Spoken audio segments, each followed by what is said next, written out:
Namun Tuhan Yesus berkata, jika kita mengalami masalah, penderitaan, aniaya karena nama Yesus dan karena kita melakukan kebenaran, kita disebut sebagai orang yang berbahagia.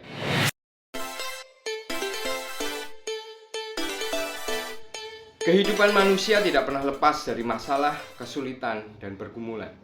Selama kita masih hidup, kita pasti masih akan menghadapinya. Ada dua jenis penyebab masalah yang terjadi dalam hidup kita.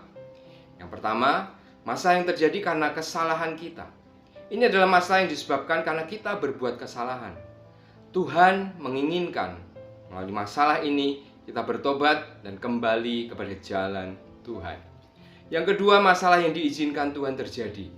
Ini adalah masalah, kesulitan, atau aniaya yang kita alami karena kita melakukan kebenaran.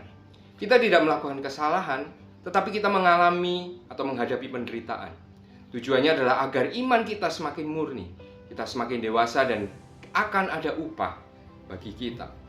Matius 5 ayat yang ke-10, berbahagialah orang yang dianiaya oleh sebab kebenaran, karena merekalah yang mempunyai kerajaan sorga. Saat kita mengalami masalah dan penderitaan, pasti kita akan merasa sedih dan berduka. Namun Tuhan Yesus berkata, jika kita mengalami masalah, penderitaan, aniaya karena nama Yesus dan karena kita melakukan kebenaran, kita disebut sebagai orang yang berbahagia. Mungkin saat ini saudara sedang mengalami penderitaan dan masalah. Periksalah apakah hal itu terjadi karena kita berbuat kesalahan. Jika iya, maka Tuhan ingin kita bertobat dan kembali kepadanya. Namun jika masalah dan penderitaan terjadi karena nama Yesus dan karena kita melakukan kebenaran, maka seperti Matius 5 ayat 11 dan 12 berkata, berbahagialah kamu jika karena aku kamu dicela dan dianiaya dan kepadamu difitnahkan segala yang jahat. Bersukacita dan bergembiralah karena upahmu besar di sorga. Sebab demikian juga telah dianiaya nabi-nabi sebelum kamu.